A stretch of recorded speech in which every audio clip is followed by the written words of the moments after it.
Thank you for tuning into the GSMC Soccer Podcast brought to you by the GSMC Sports Network.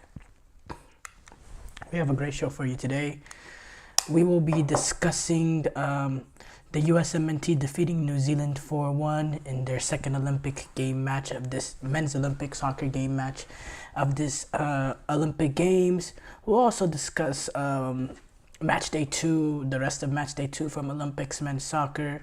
We'll be previewing the USA game against Guinea coming up tomorrow, or technically in 30 minutes. It will be today, technically, that big game.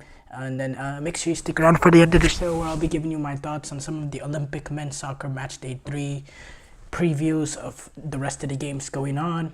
Before we start off, I'd like to ask that y'all please like and follow the show. Also, we get a number of questions that come in during the show. So to ensure that your questions get read on the air, I ask that you use the tips and donations link at GSMCpodcast.net with your questions. This puts your questions at the top of the list so that I can see it. And it also really helps grow the show. So again, the link is GSMCpodcast.net.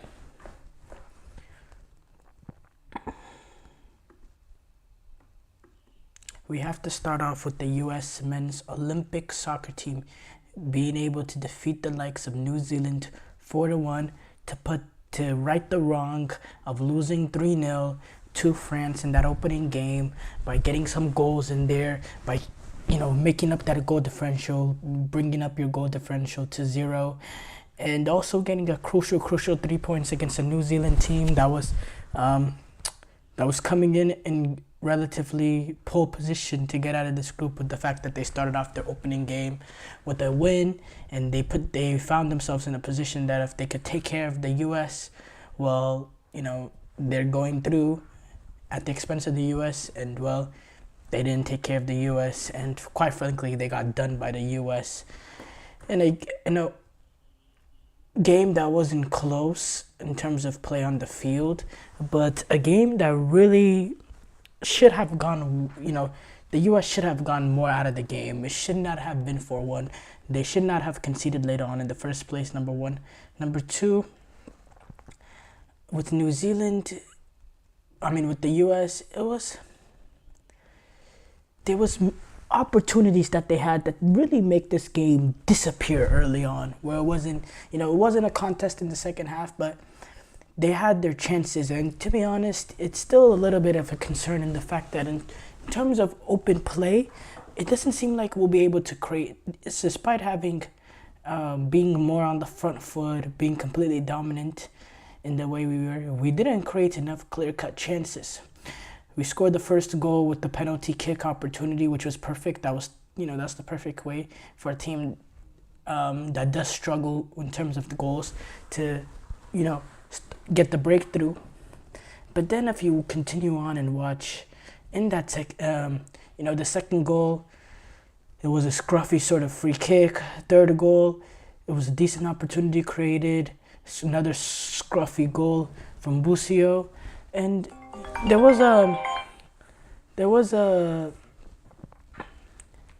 was overall a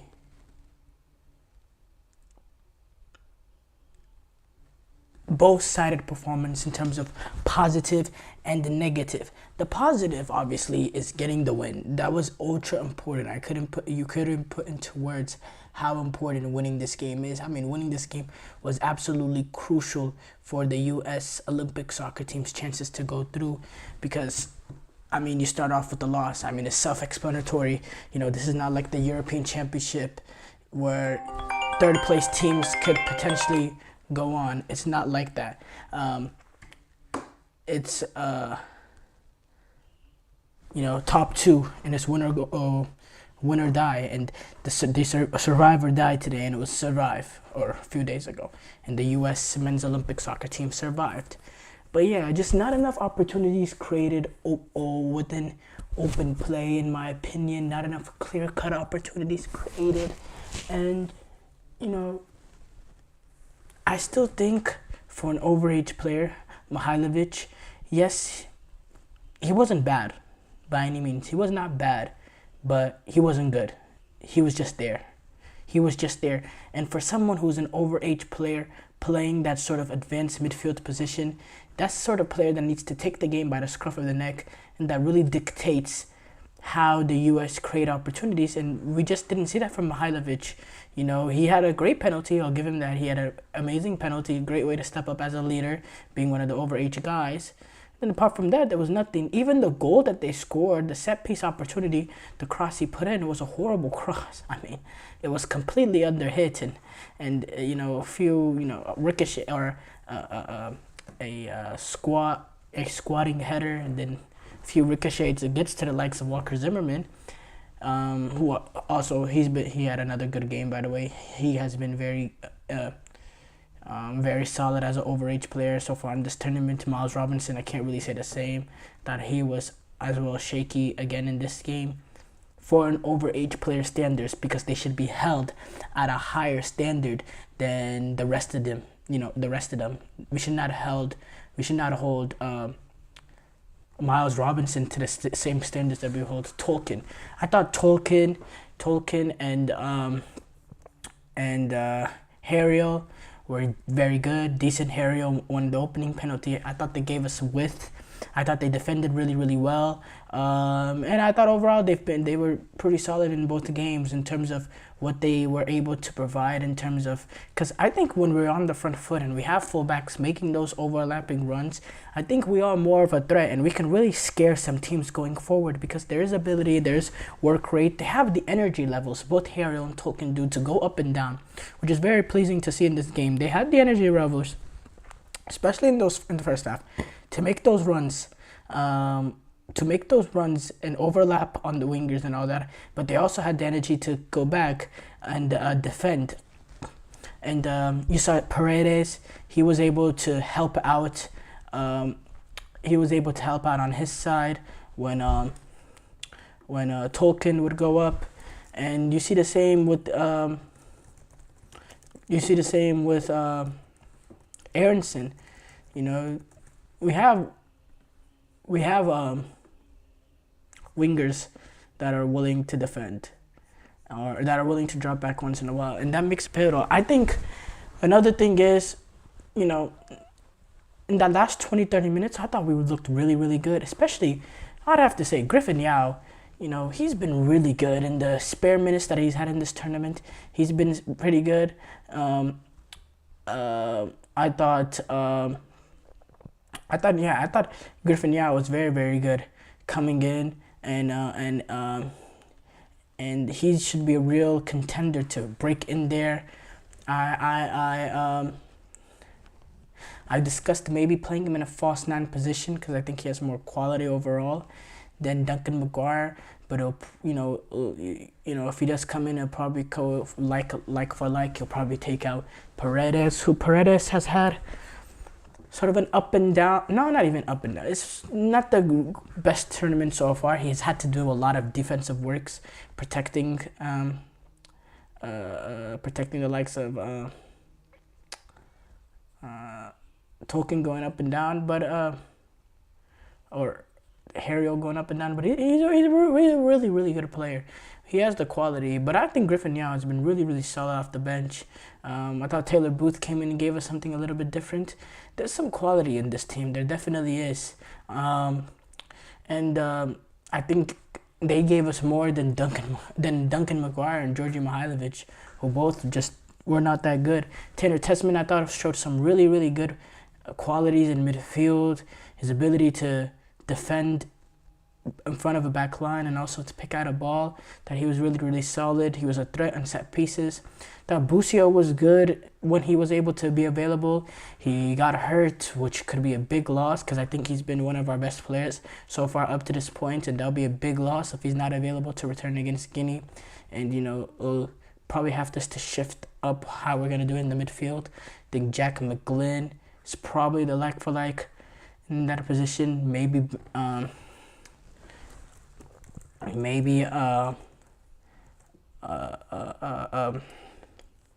Mitrovic decides to go with Benjamin Kramaski and change it up? I don't think so. I don't think that's the right option. I do prefer Jack McGlynn, who was actually pretty good when he came in. I wasn't the biggest fan of him being in this roster, but I thought it was pretty solid so far in this tournament. So yeah, it's gonna be very, very interesting. Now look, the quality was not there from New Zealand though. This was not that big of a result in the fact that New Zealand, after that, after that opening minutes, they just looked flustered, and then especially after conceding that penalty, I mean, the U.S. just suffocated them for that next 10-15 minutes. New Zealand struggled to play out, and they really, really looked shaken, and really there was just a lack of quality, and they're just not that good. Honestly, I think Guinea will be a bigger test than New Zealand, because Guinea has that wild card factor of, going forward, they have a real threat to do something. I don't think New Zealand didn't provide that much of a threat at all. I thought the composure was not there from the midfield players. I thought there was no real quality from the attackers. They scored a nice goal. They were able to get a really nice goal, a really good half turn from their forward player. I forgot what was his name, but apart from that, defensively, that they looked really shaky. I thought Paulson wasn't that commanding, being in goal. And yeah, frustrating for New Zealand, and important result for the U.S. And the result was good, but the performance was okay. Looking at it on surface, 4-1, but this was a poor New Zealand team. And honestly, if you compare this performance to France's performance, probably lean towards France's performance being better than this performance, because from front to bottom, we didn't really dominate the game as we should. In fact, I think that in terms of we were able to get the scruffy goals and take advantage of it early, a poor New Zealand team. But in terms of general play, it was in the second half, later in the second half, when we brought on the likes of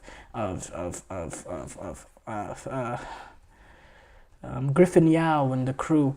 That's when I thought we looked a little bit more of an attacking force, showed a little bit more quality, and we're threatening New Zealand more, and looked like more of a proper footballing team, someone who actually, a team with real quality. So yeah, definitely things to improve on, but look, you'd rather do it with 3 points in the bag and put yourself in prime position to move on. So great day for U.S. men's Olympic soccer, and we'll preview that game against Guinea in the third segment, so stay tuned. Short break here coming up. When we come back, we'll react to Olympics men's soccer match day 2. I feel like I'm losing my mind. Is everybody in the world blind? Please, Lord, give me a sign, a sign. I feel like I'm losing my mind.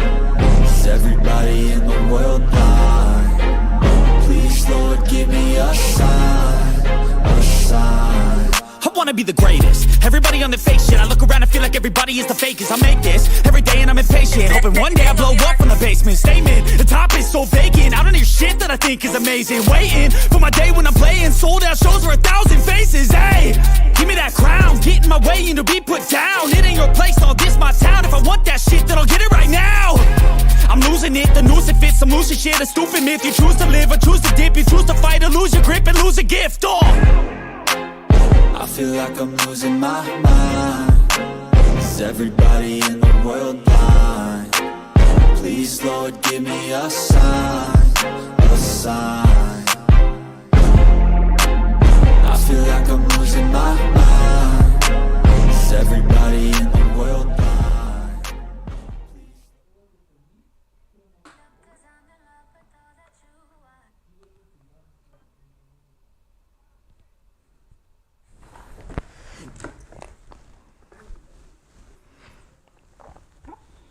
Before the break, we reacted to the U.S. men's Olympic soccer team defeating New Zealand 4-1.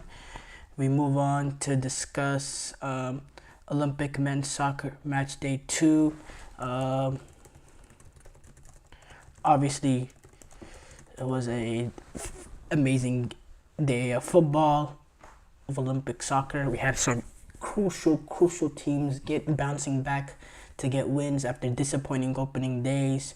I'm talking about the likes of Argentina defeating Iraq, USA obviously defeating New Zealand, Egypt, although not following a loss but a disappointing draw, were able to come back and this week and defeat Uzbekistan, and Ukraine was able to pull off the upset, the late winner in that ridiculous game against Morocco. And then we had that wonderful game between Israel and Paraguay. And then but let's just go in order from this list. Actually, let's start off with Argentina taking on Iraq. So Argentina, they were able to take advantage early with their opening game. They were able to score early to get their opening goal against Iraq, and it really set the tone from there. I thought the big time players showed up for Manchester City. I'm talking about the likes of Julian Alvarez, who had 2 assists, and then the likes of Thiago Almada getting a goal, a wonderful strike from Thiago Almada that came in the first goal, and this was an important 3 points, not only for the likes of Argentina, but also for the likes of Javier Mascherano, who's really getting criticized at that opening day defeat, despite, the circumstances of it and all that went down with it. It was something that Javier Mascherano was getting criticism for, people questioning the validity of him being a manager and whether or not his name had a lot to do with it. But, they were able to pull off the result and get level.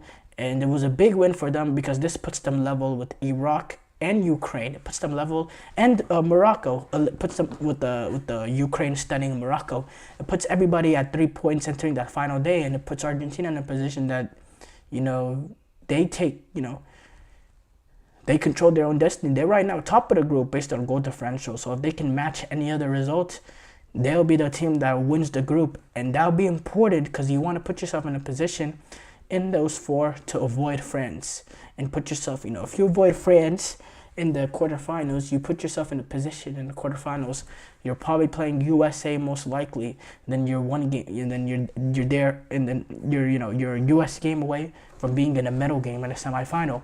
So that's how big of a deal that result was. Almada. Amazing finish from great pass from Alvarez, but amazing finish from him in the 13th minute. Gundo was able to get the header in the 62nd minute, take advantage of it after Iraq equalized it before the half from Ahmed Hassan, who headed the goal home, and then Argentina was able to get that second, and then that third goal came in the 85th minute. A great goal by Nicolas Mendola, absolutely great goal. Great build up with the passing from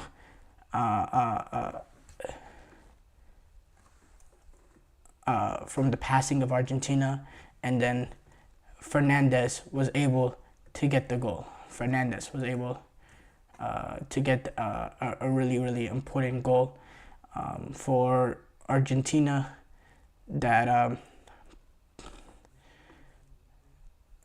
allowed them to cruise to victory.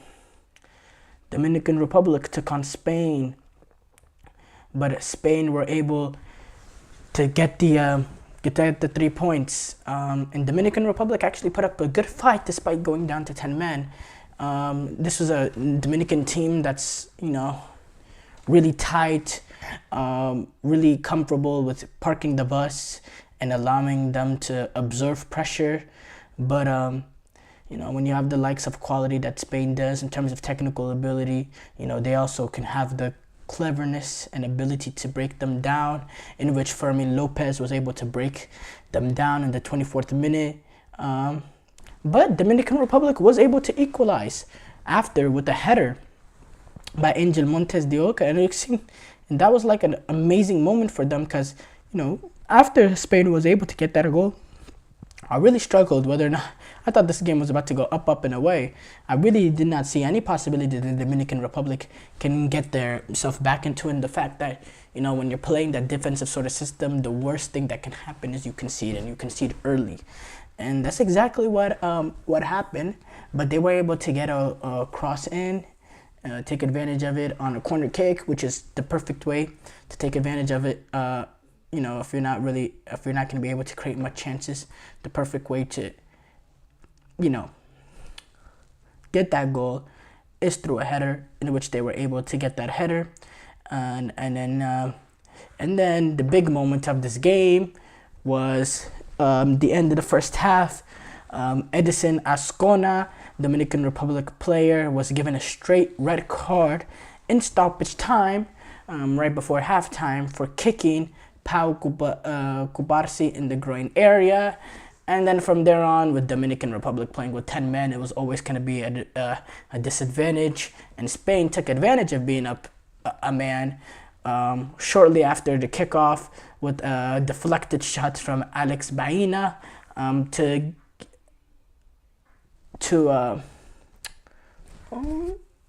get the lead, to take the lead 2-1. And then, Spain just controlled the ball and was able to create a lot of opportunities for themselves through their ability to play that possession-oriented style. And they were able to find that third goal from Miguel Gutierrez to give them the 3-1 lead. And this put Spain into the round of 16. And now that Uzbekistan lost to Egypt, it now looks for, it's looking likely that, I think actually they have clinched they have not clinched first place actually, but they control it, because all they need to do is play Egypt and take care of that.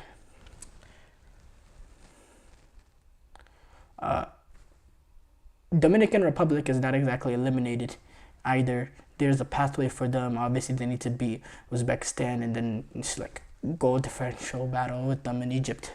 So that'll be interesting. Uzbekistan took on Egypt. Big game for Egypt, coming off that disappointing loss. Also big game for a disappointing draw. Also big game for Uzbekistan, coming off of a loss themselves. But it was Ahmed Koka who got the Egypts in front in a very weird scenario in front of goal. It was a very, very, very weird moment in front of goal. Weird sequence, but Egypt were able to take advantage of that opportunity, and that's all they needed. From there on out, it was comfortable. They controlled possession, and they never really got out of first gear. They soothed their way into victory, and they were able to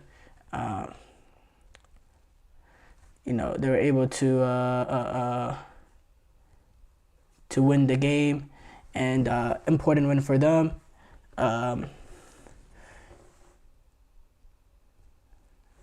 Uzbekistan, they found themselves certain times that they were threatening, especially later on in the game, as the game got into stoppage time and all. But, I didn't really, watching the game, I never thought it was, Egypt were, in trouble, and they were able to see it out. And this win puts Egypt in an amazing place to qualify after that opening day disappointment, with only being 2 points behind Spain, but being 3 points ahead of Dominican Republic, and Uzbekistan being eliminated. Put yourself 3 points ahead of Dominican Republic. So as long as, Dominican Republic doesn't get a thumping victory over Uzbekistan, and Egypt wet the bed against Spain, Egypt really put themselves in a position that a point guarantees them through, and a loss could probably get them through as well, depending on what happens in that Uzbekistan game. So obviously, great result for Egypt. Ukraine took on Morocco. Ukraine earned a last-minute shocking win over Morocco after Igor Krasnopur was able to score deep in stoppage time, despite the team playing with 10 men for a lot of that second half.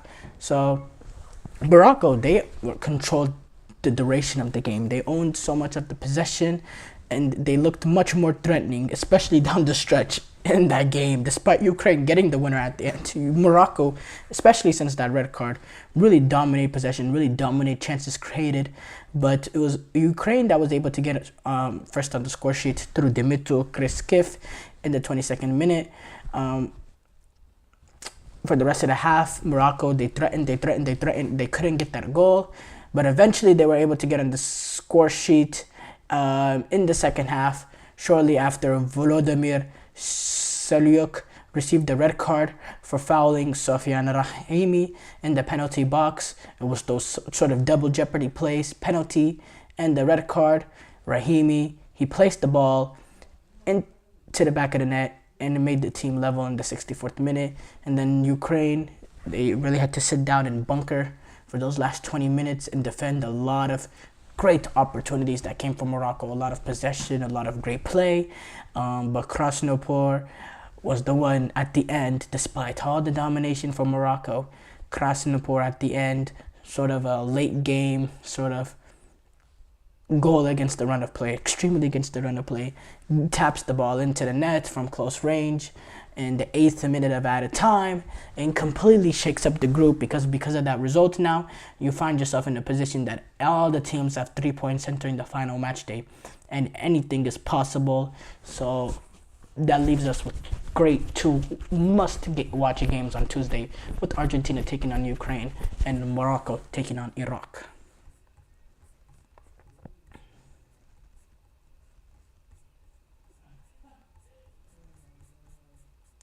Israel take on Paraguay. Paraguay was able to take advantage of some controversial blown leads to beat Israel 4-2 and really put themselves in a position where they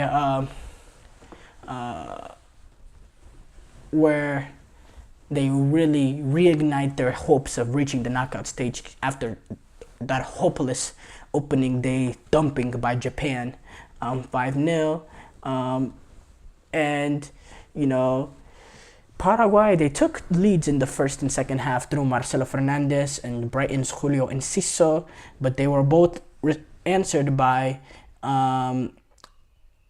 Israeli equalizers from Omri Gandelman and Oscar Gluth. But then Fabian Balbuena was able to get a go-ahead goal in stoppage time to give them the lead. Big goal, and then he was able to get another. And then Fernandez was able to get a second goal in stoppage time in the 96th minute to put it away. But to be honest, despite in these two games, Israel really has been dominated in terms of run of the play. I think most teams in Mali and Paraguay has been better, but Israel were able to hold on and defend tightly and really hold on for their lives. But, eventually this game, they were finally made to pay. I mean, Paraguay had 35 shots to Israel's 7. I mean, it was crazy. And to be honest, both of Israel's goals were extremely controversial. The first goal was kicked from between the hands of the goalkeeper, and then the second one was a VAR penalty that was very shaky, very questionable. But Paraguay was still able to take advantage. Huge result for them, and they've completely revived their hopes. And Israel now put themselves in a really impossible position to get out of this group with the game coming up against Japan. Japan took on Mali. Very tightly contested contest, as I predicted, between two very good teams. But Japan did just enough to earn the win, a last-minute win or late win over Mali. In 82nd minute, Rihito Yamamoto was able to, get a rebound and tap it in from close range. And actually, it came right before Mali wasted an opportunity to... it came right before Mali wasted an opportunity to equalize from the penalty spot. Soto Kawasaki handled the ball and through VAR, and then Chekni Diombi missed the penalty, completely missed the goal, and it was just a heartbreaking loss for Mali and a big loss for Mali. This puts Japan into the next round and first place in the group. And Mali, they need to absolutely, or Mali needs to absolutely beat Paraguay to advance. And that'll be an interesting game because Paraguay is probably going into that game. More likely than not, a point will be enough for them actually, as long as Israel doesn't destroy Japan by a crazy amount. Actually, I don't know how the second tiebreaker works in Olympics. If it's head-to-head, then yeah, they will be going through. So it really depends on the second tiebreaker works. We won't discuss the USA-New Zealand game because obvious reasons, but we will real quickly discuss France-Guinea. France were able to get another clean sheet as they held on to beat Guinea with a late goal after Michael Olise had a moment of quality, pinged the ball into Kylian Sildele with the glancing header in the 76th minute, but it wasn't all puppy dogs and rainbows for France. Guinea were able to get the ball into the back of the net, but VAR ruled it out, and Guinea had a few opportunities, and they played some good football, and they really made the French really dig in there, and the French again had to rely on individual moments of brilliance from Michael Olise to get the win, because in terms of sustained dominance, it wasn't really there from France, and Guinea actually were able to play football. And it's a disappointing loss for Guinea because this eliminates them. But I thought they gave us some very good football in this tournament. And it's really sad that this is how they go out. But they went out in progressing in terms of playing good football and not being scared to go at the opposition. And that's all we could ask for, honestly. That really is all that we can ask for. It's a team with a little bit less, opportunities. And yeah, it's a... France, they continue on, but I don't know. France been a little bit shaky, but we'll discuss that later on. Short break. Wow, that segment was long. Short break here coming up. When we come back, we can preview the game between USA and Guinea. Looking for your daily fix of sports talk without having to pay for it? GSMC Sports Network is available on YouTube. Just search GSMC Sports Network. Get your fix of daily sports talk shows on YouTube, absolutely free. NFL, college football, NBA, MLB, MMA, UFC, fantasy football, and so much more. GSMC Sports Network has shows running all day long, with new sports shows starting every 2 hours. Just like on your favorite cable sports channel, except GSMC Sports Network is absolutely free. Just search GSMC Sports Network on YouTube to catch one of your new favorite shows, like the GSMC College Football Podcast, Chip Shot Football Podcast, Hoops and Heels Women's Sports Podcast, GSMC Basketball Podcast, and so many more. Check it out for yourself. GSMC Sports Network, now available on YouTube absolutely free. Search GSMC Sports Network on YouTube right now.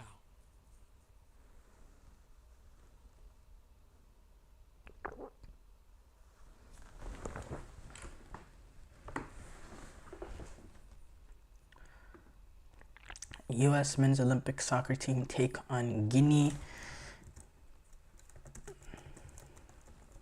Obviously, extremely important game for the USA in terms of the fact that this is a game essential for them to seek their quarterfinal berth. They're taking on a Guinea that's eliminated from these Olympic Games and will really be playing for pride at these games, but makes them dangerous in the fact that there will be no pressure. I don't think this is a team that's gonna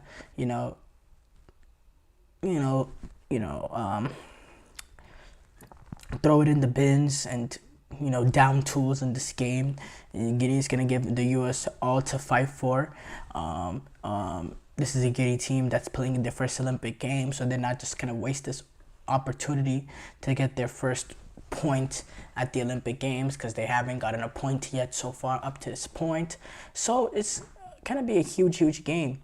The US, obviously, they need to win to get out.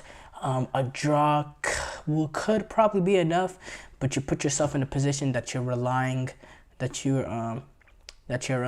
a France team that looks shaky against Guinea takes care of New Zealand. But yeah, as far as the U.S., if they win the game, they're going through, and that's it. That should be the message for them. You win the game. You win the game against Guinea. You're through. You're through. You're through into the quarterfinals. That's a perfect position to find themselves in, and that's the best position we could have asked for after that opening day defeat, especially the manner in which, not the performance, but the result and the fact that they lost 3-0.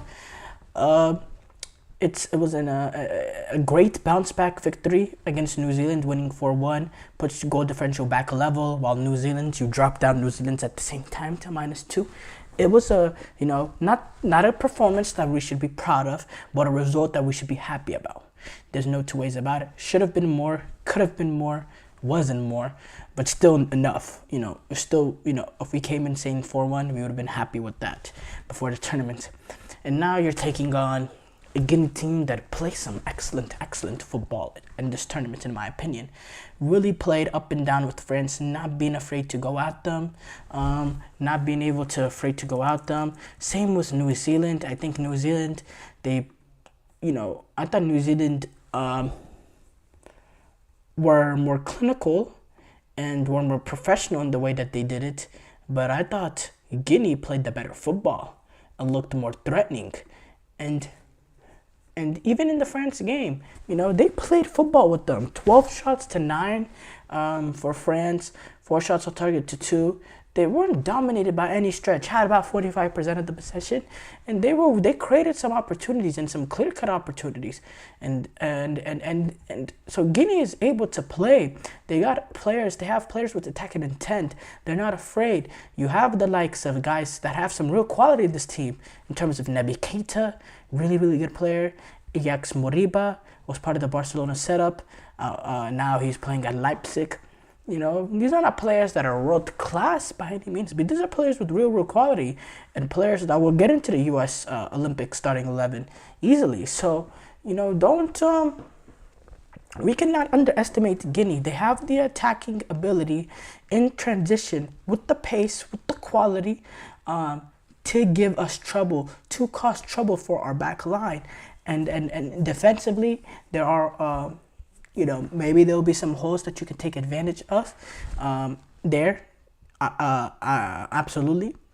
But it's not going to be some sort of easy outcome. No way. Guinea has a lot of quality. And U.S., they do struggle to, create clear-cut goal-scoring opportunities through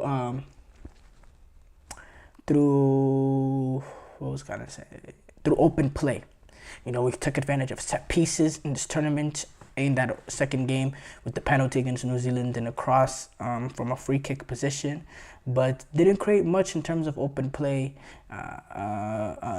Real clear-cut opportunities, had some scruffy goals here and there, but we need to be able to be more. Number one, we need to be clinical. Number one, we have to create more clear-cut opportunities. Number three, our decision-making in the final third has to be more tidy, has to be more clever, because sometimes we make some bad decision-making. I go back to that opening game.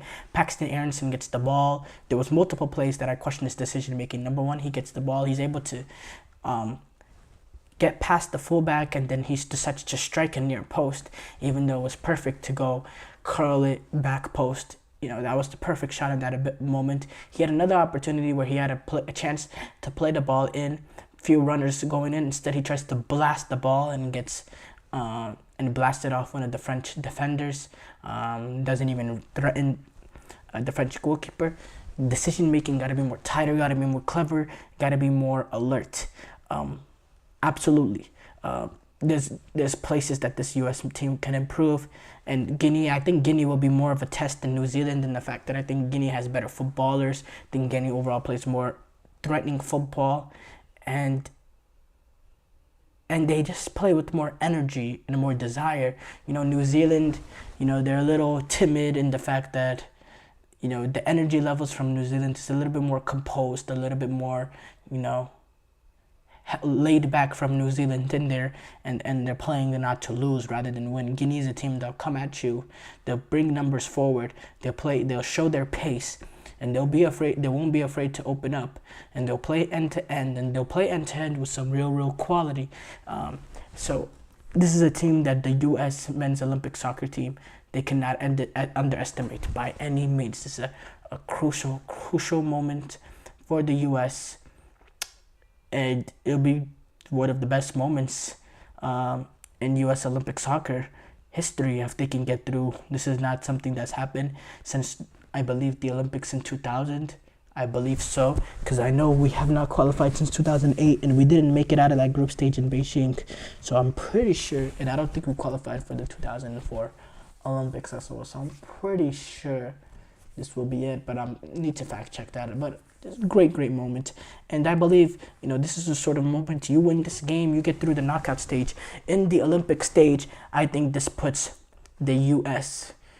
audience, that quarterfinal, if we do face Argentina or whoever we face, I think that'll get a big audience from U.S. fans, the casual fan tuning in, because despite this as being a glorified youth tournament, this is still Olympic Games, and there will be fans tuning in, some casual soccer fans, and a chance to get the fans' attention back. So huge game tomorrow, and it's massively important that this team gets to the knockout stages.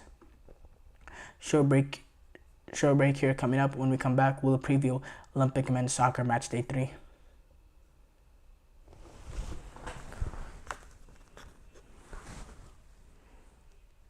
For the best and latest podcasts available anywhere, go to the podcast app on your cell phone and type in GSMC to access free content-rich podcasts on health and wellness, book reviews, sports, entertainment, relationships, social media, movies, technology, finance, and even weird news. Subscribe and download the GSMC Podcast Network's family of shows, available everywhere podcasts are found.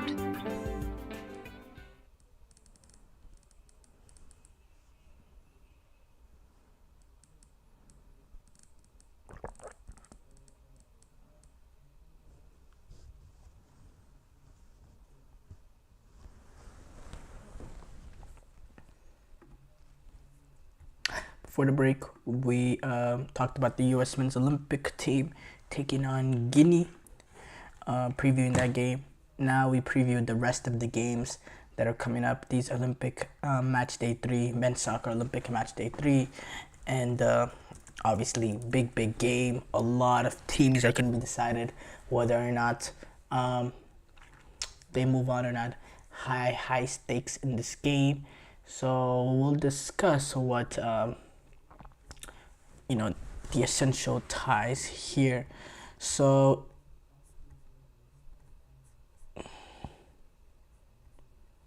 okay, so Group A will start off New Zealand taking on France. So France, they qualify through as long as they win or draw, and even a loss, they'll get through. Even a loss, they'll get through, unless the U.S. also beat Guinea, which is highly likely. So I don't know why I said unless a loss gets through. But that puts the 3 teams on 6 points, and then it'll be separated by goal differential. But they're taking on New Zealand. We assume, you never know in football, but we assume they'll handle that. New Zealand, they need to better the U.S. result to progress, and if both teams were to win, the group would be decided on goal differential, in which the U.S. had an advantage right now. And U.S., they need to win and need to make sure that the goal differential, if New Zealand were to win, they don't match USA's goal differential. So yeah, I think it's simple with the U.S. and Guinea. A win or draw would be enough for the U.S. As long as France are not beaten by New Zealand. And then Guinea's, they're technically not eliminated, but their only route to the quarterfinals is they need to beat the U.S. by more than 1 goal, and hoping that France also defeats New Zealand. So actually, Guinea, they still have a possibility to get through. I did not know that. So correct my last statement that I made in the last in the last segment, Guinea, they only need they're not mathematically eliminated. So yeah, I'd like to correct that last statement I made. I was wrong. So yeah. Ukraine taking on Argentina. So Ukraine, obviously, they need to win to be sure of reaching the last quarterfinal. But if both group stage matches end in a draw, then it'll be based on goal differential. Right now, the current standings of that group. Let's pull up that current standings of that group. Actually, I don't have it pulled up right here. Argentina currently, this is based on, they're all obviously on 3 points, but Argentina are currently the team in first place. Their superior goal differential. That's why I said that Fernandez goal later on against Iraq was crucial, because that puts their goal differential at 1. Morocco and Ukraine's are at 0, and Iraq, because of that late goal, is -1. So Iraq is currently the bottom team in that group. All goal differential, but the goal differential is not much. 1 for Argentina, 0 for Morocco, 0 for Ukraine, and -1 for Iraq. Argentina, so based on that goal differential, Argentina has themselves in a position. They win or they draw, they'll go through. As far as Morocco taking on Iraq, Morocco, they already know that a win or draw will send them through, unless both games end up in a tie, which will be based on goal differential. Iraq, they have to win if they will reach the quarterfinals. A draw will not be enough for them, because Argentina and Ukraine, they're gonna that puts Morocco at 4 points, and in Argentina and Ukraine, someone is going to reach 4 points, and Iraq's goal differential. So Iraq find themselves in a position they must go for it from get-go, because this is a must-win for them. Dominican Republic, moving on to Group C, Dominican Republic taking on Uzbekistan. Dominican Republic has to win, and they need to hope that Egypt lose, which will mean that second place is decided on goal differential. Uzbekistan, they're already eliminated. With Spain taking on Egypt, Spain are already assured that they'll be in the quarterfinal, but they can win the group with a win or a draw. Egypt want to join in the quarterfinals, but they can still be eliminated based on goal differential. If they lose the game and Dominican Republic overcame Uzbekistan and they take care of it. But if Egypt get a draw, at least a win gets them through. A win actually puts them top of the group, but a draw will get them through as well in second place. But if they do lose, they need to be careful and protect the goal differential, because they can find themselves in a position where they get eliminated based on goal differential, which would be an absolutely unmitigated disaster. Final group coming up here. Wow, there's a lot of things going on, and we'll be excited to watch tomorrow. Israel take on Japan. Israel needs to win and hope that the game that's being played between Paraguay and Mali end in a draw. Goal differential will come into play if Mali were to win. Japan, they have already qualified for the knockout stage, so they have nothing to play for. Paraguay, they go through with a win, but getting a tie, a draw will be enough. As long as Israel does not defeat Japan. Mali, they have to get 3 points to have any sort of chance to progress. They need to win,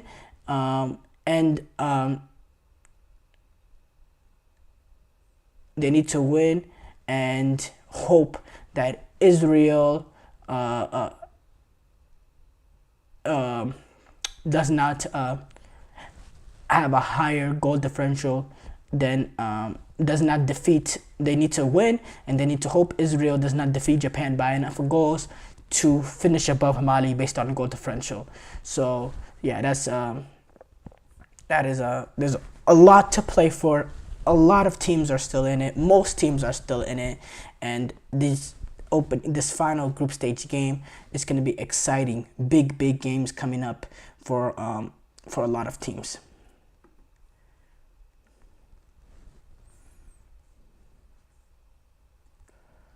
Short break here coming up. When we come back, we'll react to some of the top soccer headlines going on in the soccer world.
final segment coming up on today's edition of the GSMC Soccer Podcast, and that will be reacting to the top soccer headlines going on in the football world. We have to start off with Emil Smith-Rowe. He'll be making the move. The player that was once looked at as part of the future for Arsenal has now been dealt with Fulham for about $34 million deal, $34 million pounds. And Fulham have already agreed to deal with Arsenal. It's going to be worth around £34 million, equivalent to $43 million. And this was £27 million straight to Arsenal, and then as the fixed fee, and then a further $7 million extra. Emil Smith-Rowe, he is Fulham's actually first permanent transfer. They're looking to reinvest the money that they've made by selling João Palhinha to Bayern, and a few years ago we looked at Emil Smith-Rowe, Bukayo Saka. Those players, even Odegaard when he came in late into that season, we looked at as the future of the team, the gist of the team, Kieran Tierney. But as Arsenal were able to elevate themselves and really go after the top, they were able to slowly move off the likes of the players of Tierney and Smith-Rowe, who they deemed, yes, they're decent youngsters and they have some ability, but at the sort of level that we're looking to compete at, they're just not good enough, and sometimes that is the case. I thought they did well, being able to recuperate about 34 million of it. That's about most of what, that's about a little bit, more than 3/4 of what you had to do to get Calafiori. So I thought it was good business from Arsenal, being able to get that amount of money for a player that has not played much in the last few seasons. He has not played much, Emil Smith-Rowe. So I thought Arsenal, they did some really, really good business getting that money. I really think they did. So disappointing for later in the stint, but I think this is a chance that Smith-Rowe can resurrect his career at Fulham, because I think he's a player with some real quality. There's no question about that. They have some real quality with Smith-Rowe. So I'm fascinating to see how he does at Fulham with a lot more minutes.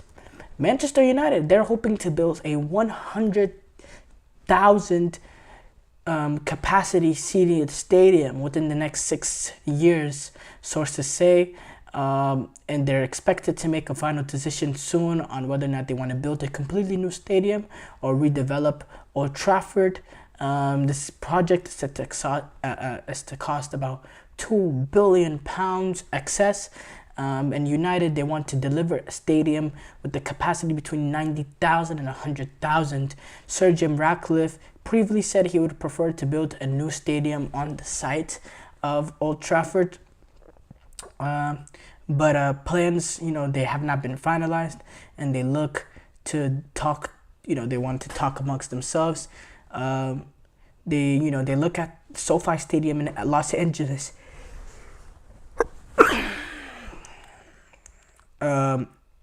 as a inspiration for what they want to do. United, they actually played Arsenal at SoFi Stadium on Saturday during their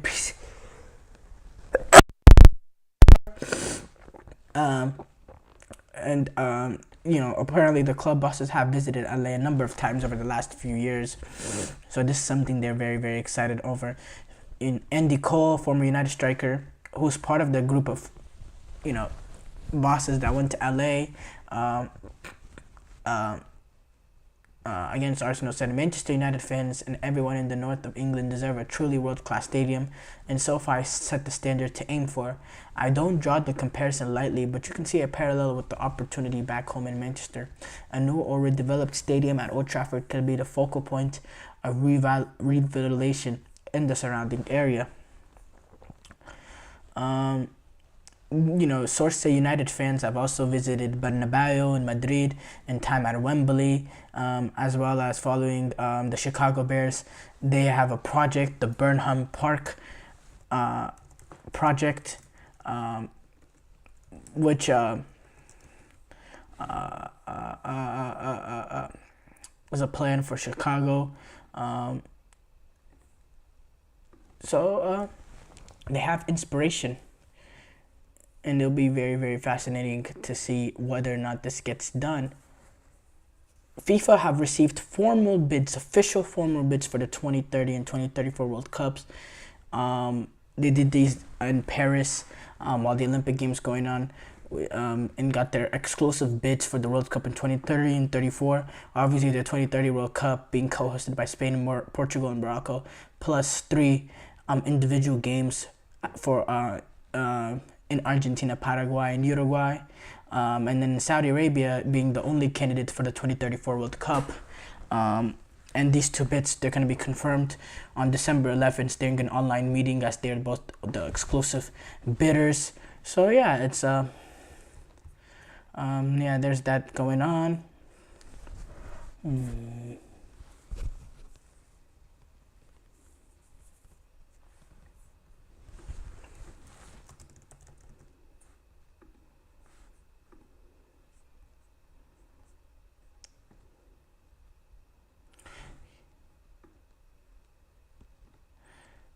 Canada is challenging a 6-point deduction by FIFA at the Paris Olympic Court.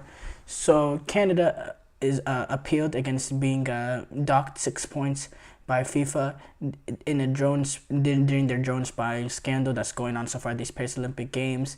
And a verdict is going to be expected hours before the team plays its final game against on Wednesday. I believe they take on Colombia. Yeah, they take on Colombia.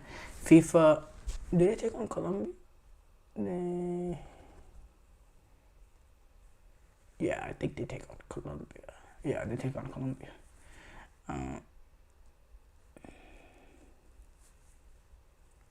FIFA punished the Olympic defending champions on Saturday. They also banned Bev Priestman and 2 of their assistant coaches for a year.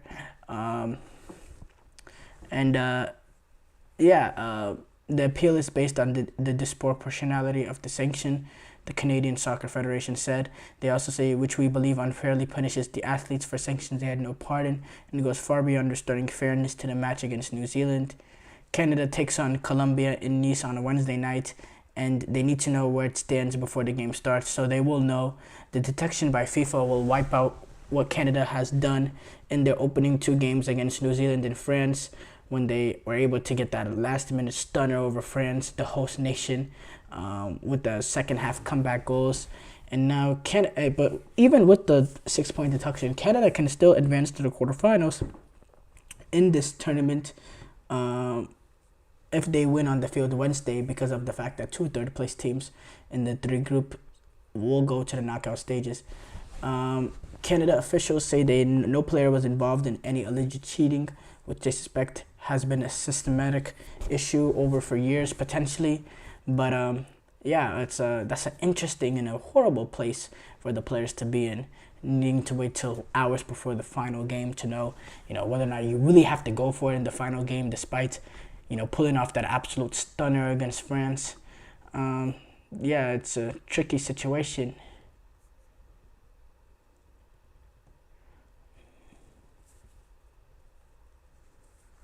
Speaking of Saudi Arabia, they plan to, they're going to be hosting the 2034 World Cup. They said on Sunday they plan to build a 92,000 capacity stadium in Riyadh that can host major international events. With Saudi Arabia, they're gonna win the rights at the 2034 World Cup, and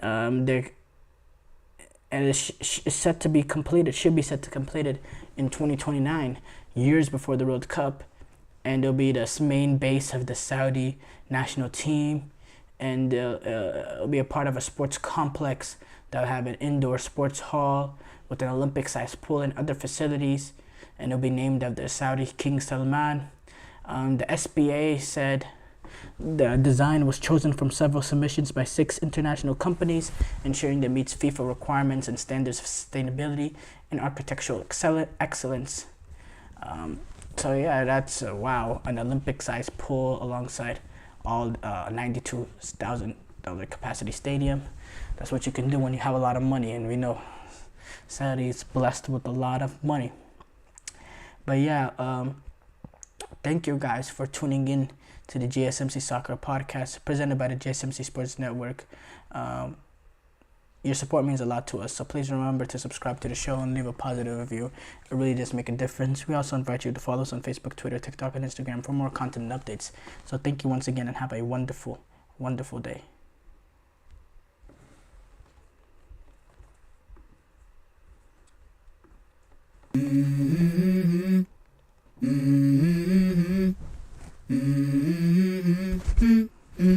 Let's go. I wake up to a little bit of drool on my pillow, feel like it's gonna be a bad day. Yeah, I'm tired of shit, and the coffee ain't hit yet, damn, ain't that great. I don't wanna go to